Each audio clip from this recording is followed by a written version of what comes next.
ठीक,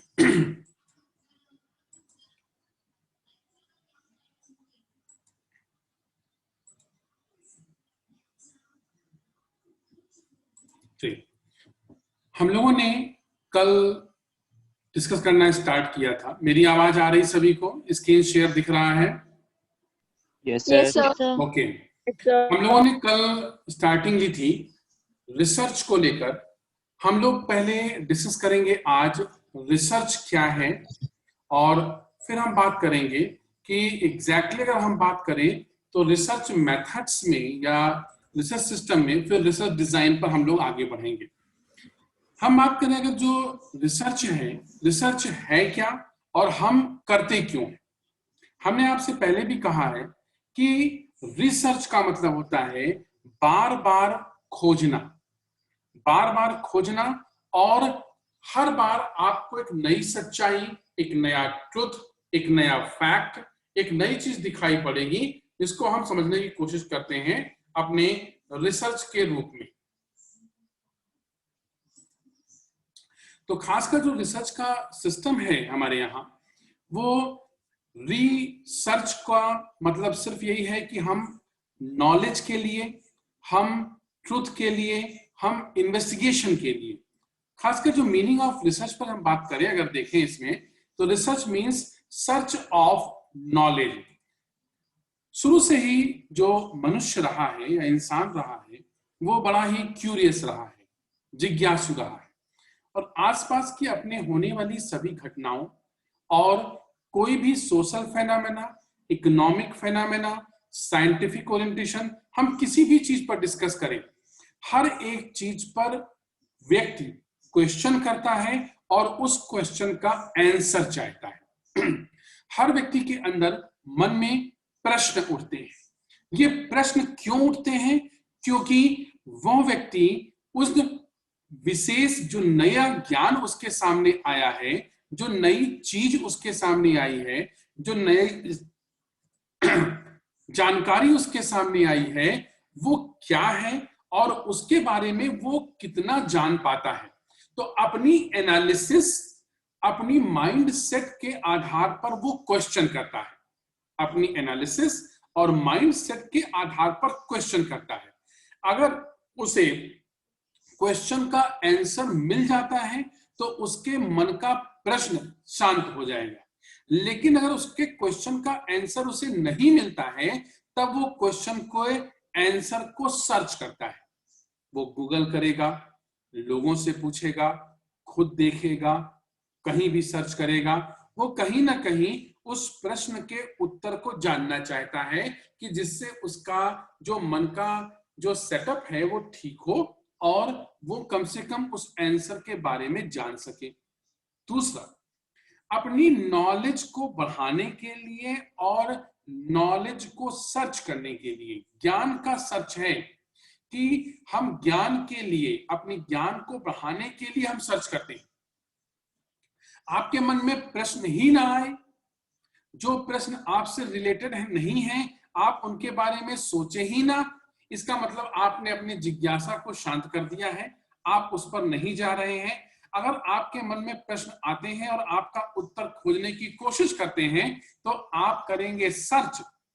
सर्च में भी आपको मिलता है, कुछ मैटर अच्छे नहीं मिलते हैं, तब आप करते हैं उसके अंदर रिसर्च। आप ध्यान देंगे, आपने जब कभी गूगल पे कोई चीज सर्च किया हो तो गूगल आपको 50 पेज खोल के दे देता है, ओपन कर देता है, लेकिन हो सकता है कि आपके जो एग्जैक्टली आपके मन का क्वेश्चन है, उन 50 पेज में भी आपको उसका आंसर ना मिले, तो आप सोचते हैं तो इसका आंसर तो मिल ही नहीं रहा है। फिर आप अपने सर्च के इंजन को चेंज करते हैं, कोई और चीज टाइप करते हैं, उसको सर्च करने की कोशिश करते हैं। फिर आप देखते हैं कि अभी भी आपके प्रश्न का उत्तर नहीं मिल पाया है। फिर आप कहीं से बुक की, कहीं आर्टिकल पर, कहीं रिसर्च पेपर पर, कहीं और चीज से सर्च करने की कोशिश करते हैं और बार बार उसके ऊपर अपने ज्ञान को, अपने सर्चिंग को ले जाते हैं, तब आपको जाकर उसका आंसर मिलता है। तब हम कहते हैं कि आपने की है रिसर्च, आपने अनुसंधान किया है, आपने खोज की है और अपने प्रश्न के उत्तर को आपने निकाला है, आपने अपने आंसर की सर्च कर ली है। तो पहला है सर्च फॉर नॉलेज, जो रिसर्च का मेन एम बनता है। दूसरा, it aims at finding out truth. हमेशा रिसर्च का जो आधार है, जो बेस है, जो उसका ऑब्जेक्टिव है, वो क्या है? फाइंडिंग आउट द ट्रुथ, सच्चाई की खोज करना, जो रियलिटी है उसके बारे में जानना। हम जहां तक जानते हैं उसके बियॉन्ड भी रियलिटी है, हमारा ना जानने की बात नहीं है। हम अपनी रियलिटी को सर्च करते हैं, उस रियलिटी को जानना चाहते हैं जो वास्तविक रूप में किसी घटना के पीछे थी, सच्चाई जानना चाहते हैं आप। तो रिसर्च का जो मुख्य उद्देश्य क्या है? सच्चाई की खोज करना, सच्चाई के बारे में जानना, जो सत्य है। इसीलिए आप बार बार रिसर्च करते हैं। Third, research is an art of scientific investigation. अब यहां पे सबसे इंपॉर्टेंट चीज आती है, साइंटिफिक इन्वेस्टिगेशन। यह एक वैज्ञानिक खोज है। वैज्ञानिक खोज का मतलब क्या है? आप कोई भी रिसर्च करें तो उसका एक प्रॉपर तरीका हो, प्रॉपर मेथड हो, प्रॉपर सिस्टम हो, और वो सिस्टम क्या है? साइंटिफिक मेथड है, वैज्ञानिक प्रविधि है, जिसके माध्यम से आप प्रॉपर रिसर्च करते हैं कि आपका पहला स्टेप क्या होगा, आपका दूसरा स्टेप क्या होगा, आपका थर्ड स्टेप क्या होगा। आप सीधे लास्ट स्टेप पे नहीं पहुंच जाके सर्च कर लेंगे, आप एक वैज्ञानिक तरीके से, एक विज्ञान के माध्यम से आप सर्च करने की कोशिश करते हैं, जिसको हम बोलते हैं कि you have to positive approach, positivism. जिसको हम खासकर बात करें तो प्रत्यक्षवाद है, निरीक्षण यानी कि आपको अवलोकन करना है, ऑब्जर्वेशन करना है, परीक्षण यानी एक्सपेरिमेंट करना है, ठीक। निरीक्षण, परीक्षण पर आधारित प्रणाली, यानी आपने खुद ऑब्जर्व किया हो, खुद उसे टेस्ट किया हो, उसका प्रयोग किया हो, उसके आधार पर आप कोई अपनी प्रणाली बनाते हैं, अपनी कोई मेथोडोलॉजी एस्टैब्लिश करते हैं।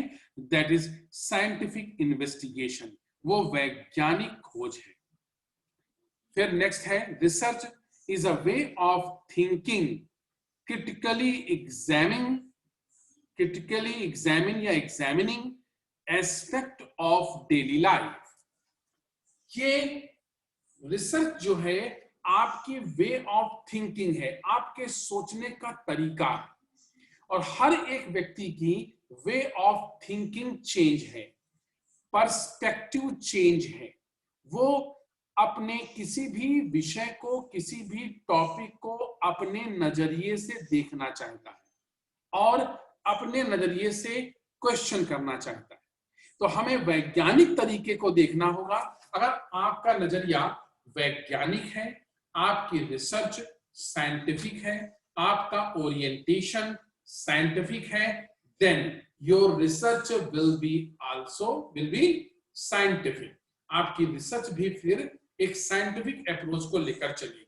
दूसरा, critically examining aspect of daily life.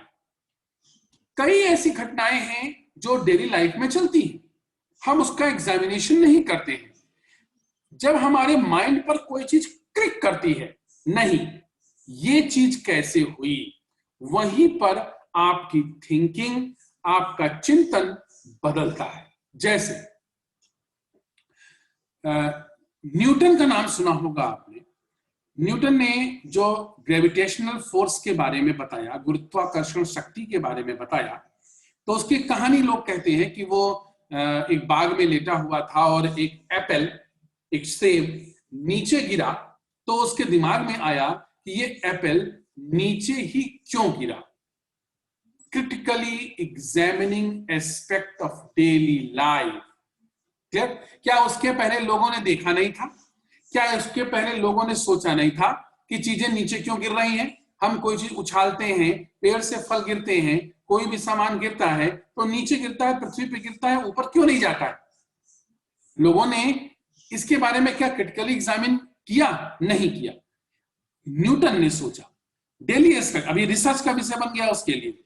उसने कहा नीचे ही क्यों आई, और उसने उस पर सर्च करना स्टार्ट कर दिया कि नहीं, कोई ना कोई तो ऐसी फोर्स है जिसने इसे नीचे खींचा।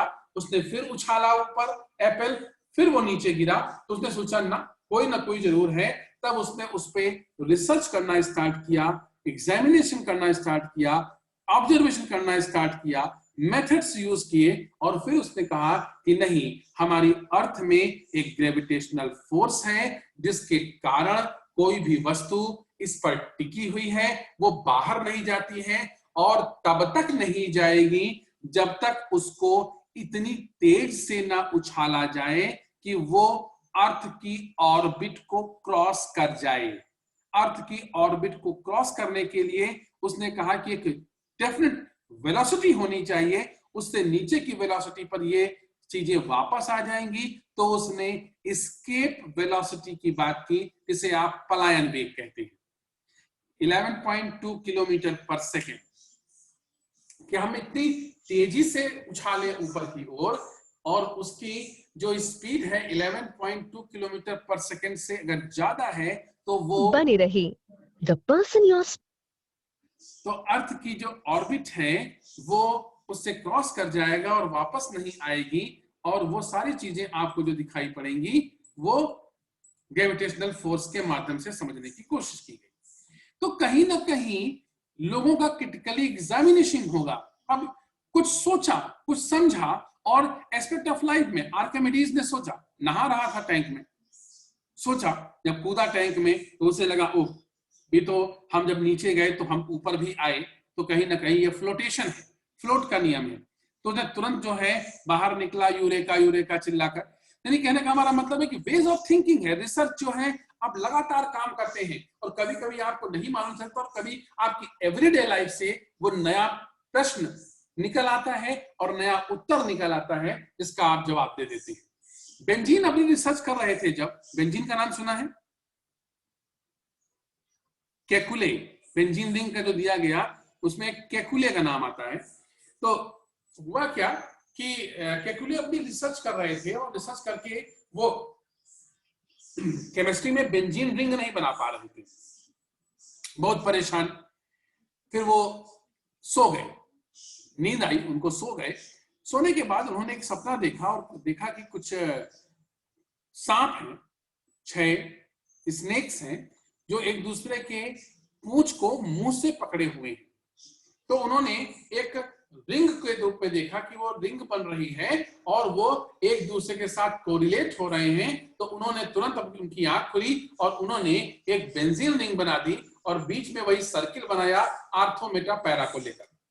यानी कहने का हमारा मतलब है कि जो आप एवरीडे लाइफ से हर, देखिए हमारे जीवन में हर एक घटना एक नए रिसर्च के रूप में आती है, एक नए अनुसंधान के रूप में आती है। तो आप उसको अगर एग्जामिन करेंगे, उसको समझेंगे, उसको अंडरस्टैंड करेंगे, क्रिटिकली इवेलुएट करेंगे, तो आपको नया सिद्धांत मिलेगा, नया ज्ञान मिलेगा, नई सच्चाई मिलेगी। वो सारी चीजें आपको रिसर्च से मिलती है। तो रिसर्च वे ऑफ थिंकिंग है। Next, research is fact finding process. Fact क्या है? तथ्य। रिसर्च के माध्यम से हम तथ्यों की खोज करते हैं, फाइंडिंग्स करते हैं कि किसी भी घटना से रिलेटेड कौन कौन से फैक्ट हैं जिसको हम जानते हैं, जिसको हम जानते हैं। Fact finding, a movement from the known to unknown. जो कुछ भी चीजें हमको मिलती जा रही हैं, हमने ये चीज देखी, फिर ये चीज देखी, फिर ये देखी, नोन टू अननोन। जब हमको 4-5 चीज मिल जाएंगी तब हम एक कल्पना करते हैं, इन सबको मिलाएंगे तो ये चीज बनेगी। कल्पना, हाइपोथेसिस, प्राक कल्पना है वो। रिसर्च में आपको तथ्य मिलते जाते हैं, आप तथ्यों को देखते जाते हैं, और जब तथ्यों का एग्जामिनेशन कर लेते हैं, आप तथ्यों को अंडरस्टैंड कर लेते हैं, आप तथ्यों को समझ लेते हैं आप, तो नो डाउट फिर आपको लगता है कि आपको वो सारी चीजें मालूम चल गई जो एक अननोन थी, आप उसको जानने लगे हैं। तो छोटी छोटी चीजों से नोन टू अननोन को जनरल टू स्पेसिफिक की ओर बढ़ते हैं और आप नए मेथड का यूज करते हैं, इसको हम बोलते हैं डिडक्टिव मेथड। ठीक, आगे हम डिस्कस करेंगे inductive method and deductive method पर। फिर है नेक्स्ट इसमें, research is an organized and systematic way of finding the answers to questions। Research का जो बेस है वो क्या है? ऑर्गेनाइज्ड यानी संगठित रूप में, एंड सिस्टमैटिक वे व्यवस्थित रूप में है, finding way of finding the answers to the questions.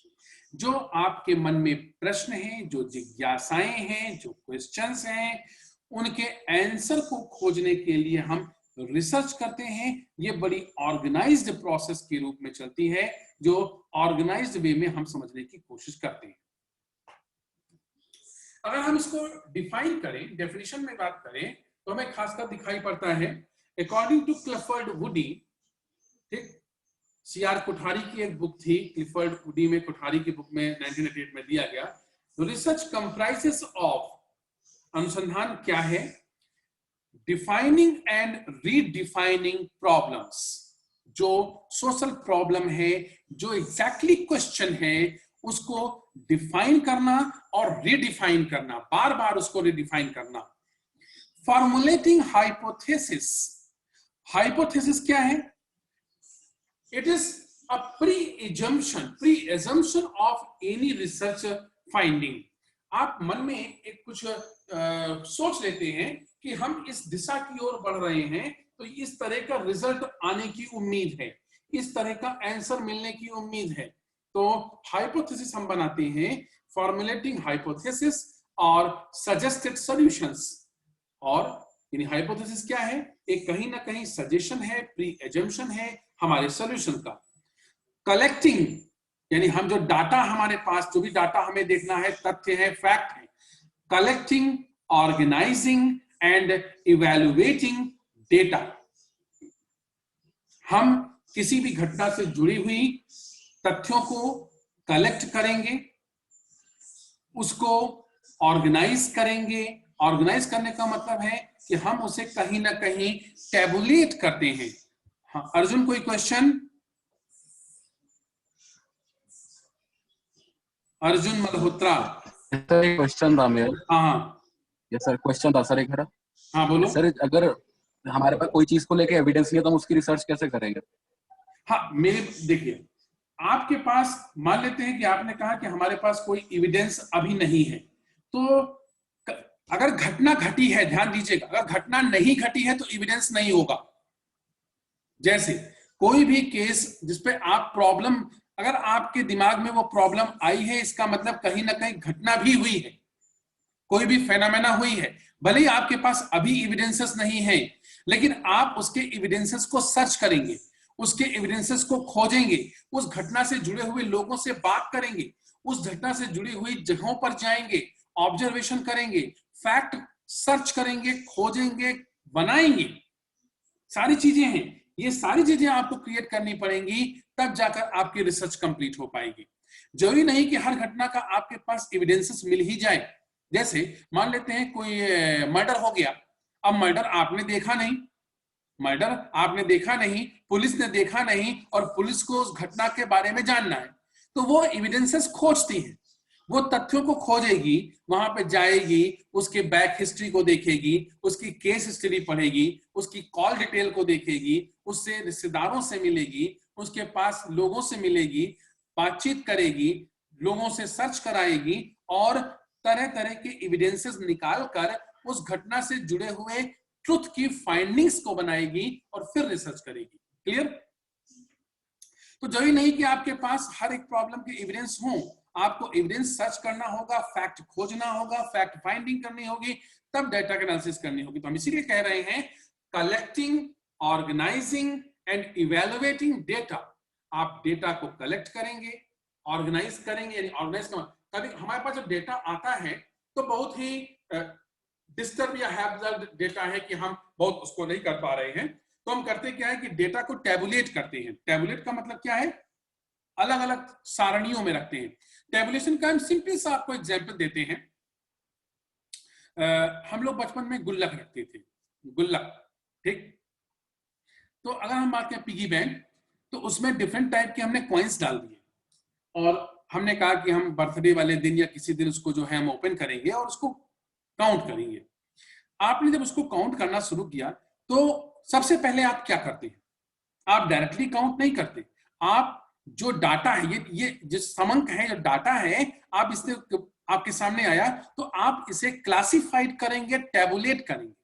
1 rupees coin का अलग पाइल बनाएंगे, 2 रुपीज का अलग बनाएंगे, 5 रुपीज का अलग बनाएंगे, 10 रुपीज का अलग बनाएंगे। और आपने 4 तरह के ढेर बना दिए और सबको पहले आपने क्या, शॉर्टिंग करते हैं, आप शॉर्ट लिस्टिंग करते हैं, शॉर्टिंग कर दिया, सबको अलग अलग कर दिया।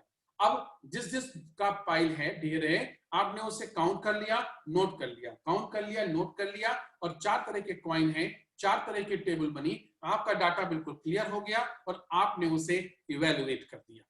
That is evaluation of data, कि आपने जो भी तथ्य इकट्ठा किए हैं, जो कलेक्शन किया है डेटा का, वो जो ही नहीं कि बिल्कुल सही हो सकता है कभी कभी आपको वो भी डेटा मिल जाए जो आपके केस से रिलेटेड ही नहीं है, ठीक, और लेकिन आप जब कलेक्ट कर रहे हैं तो वो भी मिल गया हमको, ठीक है, चलो देखा जाएगा। तो जो केस से रिलेटेड नहीं है तो हम उसको जब शॉर्टलिस्ट करेंगे तो उसे बाहर कर देंगे और वही डेटा रखेंगे जो हमारा एग्जैक्टली हमसे रिलेटेड डेटा होगा। क्लियर? तो कहीं ना कहीं डेटा इससे जुड़ा हुआ है, making deductions and reaching conclusions. Making deduction, simple सी चीजें हमको मिली तो हम डिडक्ट करेंगे, इससे क्या समझ में आ रहा है। जैसे होता क्या है कि आपसे कोई पहेली पूछी गई, कोई पजल पूछी गई, तो आप कहते हैं क्लू दीजिए। अगला आदमी आपको क्लू देता है तो आप कुछ सोचते हैं क्या निकल सकता है इससे, फिर कहते हैं कि और कोई क्लू दो, तो अगला फिर क्लू देता है, अच्छा ये हो सकता है। और आपने जो भी क्लू आपको मिले, जो भी डेटा का क्लू मिला आपको, उससे आपने एनालाइज किया, अपने माइंड के सेटअप को देखा और रिजल्टेंट यानी सॉल्यूशन बता दिया, ये इसका सॉल्यूशन होगा। क्लियर? तो हम making deduction and reaching conclusions, हम कंक्लूजन पे पहुंचते हैं, रीच करते हैं और निकालते हैं कि एग्जैक्टली सॉल्यूशन क्या होगा। And at last carefully testing the conclusions to determine whether they fit the formulating hypothesis.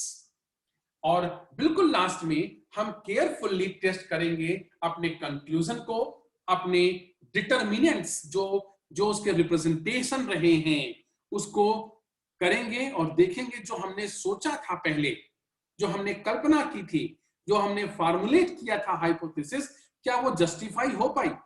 कभी कभी होता क्या ना कि हम लोग कहीं का प्लान करते हैं और पहले से एक हाइपोथेसिस बना लेते हैं, हम ऐसा करेंगे, फिर ये करेंगे, फिर वैसा करेंगे, फिर ये काम हमारा हो जाएगा, ठीक है। अब पता चला कि हम निकले और गाड़ी हमारी पंचर हो गई, हम तो पहुंच ही नहीं पाए। तो कहने का मतलब है कि जरूरी नहीं कि आप कंक्लूजन जो आपको दे रहे हैं वो आपकी हाइपोथेसिस, तो आपकी जो कल्पना है उसके साथ जुड़ा हुआ है, आपका जो माइंडसेट है उसके साथ जुड़ा हुआ है, आपके डिडक्शन से जुड़ा हुआ है, आपकी एनालिसिस से जुड़ा हुआ है। तो हम कहेंगे कि वो कहीं ना कहीं रिसर्च को डिफाइन करता है, रिसर्च को एस्टैब्लिश करता है। According to Redman and Mory, defined research is a systemized effort to gain new knowledge।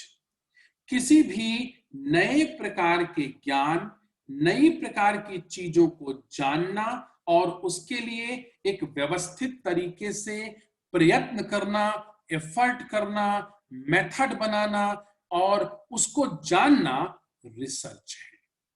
यानी अगर हम रिसर्च की बात करें तो एक साइंटिफिक ओरिएंटेशन है, साइंटिफिक मेथडोलॉजी है, वो न्यू नॉलेज के लिए, न्यू चीजों को जानने के लिए, कि आपको कोई भी नई चीज जाननी है तो आपको सर्च करना होगा। हमने आपको पहले भी डिस्कस किया था, आपको कोई नई चीज जाननी है तो पहले सर्च करना होगा। फिर आपको लगता है जो आपने सर्च किया है वो प्रॉपर नहीं है, फिर आप करते हैं रिसर्च, फिर देखा अभी भी प्रॉपर नहीं है, पुनः सर्च। जब 3-4 बार आप चीज खोज लेते हैं तब एग्जैक्टली हमने आपसे कहा ना, आप गूगल पर गए, आपके मन में कोई क्वेश्चन है, आपने डाला, गूगल ने आपको 50 पेज खोल के दे दिए और आपने देखा कि इन 50 पेजों में तो हमारे काम की चीज नहीं निकली। आप चेंज करते हैं और सर्च करते हैं और अंदर जाते हैं, डीप स्टडी करते हैं, तब जाकर आपको लगता है कि हाँ अब हमारे क्वेश्चन का आंसर हमको मिलने लगा है, हमारी फाइंडिंग्स निकलने लगी हैं। तब जाकर आप कहते हैं कि नहीं ठीक है, अब हम रिसर्च की फाइंडिंग्स कंक्लूजन की ओर बढ़ रहे हैं, हम उसे डिडक्ट कर पाएंगे, उसे हम जान पाएंगे। एंड लास्ट में कहते हैं इसमें एनसाइक्लोपीडिया ऑफ साइंस में स्लिंगस्कर एंड स्टीफेंसन ने कहा, the manipulation of things, concept of symbols for the purpose of generalizing to extend, correct or verify knowledge, whether the knowledge adds in construction of theory or in practice of an art. Manipulation of the things. अब देखिए, अब जैसे अर्जुन का question था कि हमने कहा था ना कि हमें डाटा ही नहीं मिला, अब एविडेंस नहीं मिलेगा तो हम एविडेंस क्रिएट करेंगे, हमें बनाना पड़ेगा, हमें सिस्टम देखना पड़ेगा कि कैसे डाटा हम निकाल सकते हैं। हमें अगर नहीं मिल पा रहा है तो हम आपस में एसोसिएट करेंगे, 4-5 जगहों से जोड़ेंगे, मिक्सिंग करेंगे और तब हम बताएंगे। तो मैनिपुलेशन ऑफ द थिंग्स, उसके साथ साथ ये रिकी जुस्ता, ये अपने क्लास में तो कोई है नहीं, कि कोई इंटर कर रहा है, एडमिशन मतलब मांग रहा है, रिकी जुत्सा। हमने आपसे कहा है कि आप अपने नाम पर, डिवाइस पर नेम जरूर डाल दीजिएगा, कम से कम मुझे रिकॉल हो कि रिकी जुत्सा नाम का कोई नया स्टूडेंट नहीं है, इसलिए हम इन्हें एडमिट नहीं करेंगे। तो symbols for the purpose of generalising to extend, correct और वेरीफाई नॉलेज। अब आपके पास क्या है कि आपने जो नॉलेज पढ़ लिया है उसके वेरिफिकेशन और करेक्शन के लिए भी रिसर्च होता है। अगर आपने पढ़ा है और सही है और आपको 4 जगह मिल गया कि सही है, तो आपका वो नॉलेज वेरीफाइड हो गया। आपने एक बुक में पढ़ा सही है, दूसरी बुक में पढ़ा सही है, तीसरी बुक में आपको उसके डिफर मिला, चौथी बुक में डिफर मिला, 5वीं बुक में डिफर मिला, तो आपको लगेगा कि जब 3 में डिफर है और 2 में सेम है तो 3 वाले पे हमें देखना होगा, फिर से एनालाइज करना होगा, और हम कहीं ना कहीं उसे एनालाइज करेंगे तो हम ये जानने की कोशिश करते हैं, तो हम कहते हैं कि वो चेंज भी करता है। यानी आपने जो मन में कोई भावना, कोई धारणा, कोई कंसेप्ट बना रखा है, जब आप उसको रियलिटी या फैक्ट चेक में जाते हैं तो आपको लगता नहीं हमारी धारणाएं गलत थी, हम गलत सोच रहे थे, हमारी नॉलेज कम थी, हम इसके बारे में नहीं जानते थे, जिस कारण से आप फिर से उसे रिसर्च करते हैं और अपनी नॉलेज को करेक्ट करते हैं। Whether that knowledge adds in construction of theory or practice of an art, जहां पर जो आपका नॉलेज है वो एक नए सिद्धांत को करता है और आपको एक नया विजन, एक नया बेस देता है, जिसके आधार पर आप उसे जानने की या समझने की कोशिश करते हैं। तो कहीं ना कहीं जो रिसर्च का मेथड है, रिसर्च का सिस्टम है, उसको अगर हम बात करें तो हमें डिफरेंट वेज या डिफरेंट मोड हमें दिखाई पड़ते हैं, जिसको हम सोचने या समझने की कोशिश करते हैं। तो कहीं ना कहीं ये सारी चीजें भी हमें देखने को मिलती हैं कि सोसाइटी में क्या है और उसका हम सिस्टम कैसे ऑर्गेनाइज कर सकते हैं, उसके बारे में कैसे जान सकते हैं, उसको समझने की कोशिश करते हैं। क्लियर? एक और चीज मैं दिखाता हूं, 1 मिनट। क्लियर है? Research is defined as the scientific and systematic investigation for searching in depth, बिल्कुल गहराई से जाना है, साइंटिफिक ओरिएंटेशन बनाना है, सिस्टमैटिक इन्वेस्टिगेशन है, in depth information about certain social, geographical and political phenomena. The field research is done in the field. अगर field research कर रहे हैं आप तो वो फील्ड में होगी, और कहीं ना कहीं इस रिसर्च को लेकर हम डिस्कस करने की कोशिश करते हैं कि एग्जैक्टली रिसर्च क्या है और हम उसे कैसे अंडरस्टैंड करें। क्लियर? तो ये सोशल रिसर्च है। हम लोग नेक्स्ट टाइम पर डिस्कस करेंगे सोशल रिसर्च के फीचर्स क्या हैं, गुड रिसर्च के लिए क्या कैरेक्टरिस्टिक्स होनी चाहिए, और हमारी रिसर्च का, सोशियोलॉजिकल रिसर्च का क्या स्कोप है, उस पर बात करेंगे। फिर हम लोग डिस्कस करेंगे इसके बाद रिसर्च डिजाइन पर, कंसेप्ट पर और हाइपोथेसिस पर। ओके? Yes sir. कोई क्वेश्चन? Yes sir. हाँ बताओ sir. No sir. Hmm, no sir. No sir. Okay, चलो फिर हम लोग, आप देखिएगा कोई क्वेश्चन हो, मैं इस जो आज अभी हम लोगों ने रिसर्च पे डिस्कस किया है, इसकी पीडीएफ फाइल मैं आपको शेयर कर दूंगा, आप उसे देखिएगा और उस पर जो भी क्वेश्चंस निकल के आते हैं फिर हम लोग अपने नेक्स्ट स्किल की क्लास पर डिस्कस करेंगे। और उसके साथ साथ हम लोग डिस्कस करेंगे सोशल रिसर्च के स्कोप पर, सोशल रिसर्च के मेथड्स पर और रिसर्च डिजाइन पर। Okay okay, thank you. Thank you, Thank you, sir. sir. Thank you, sir.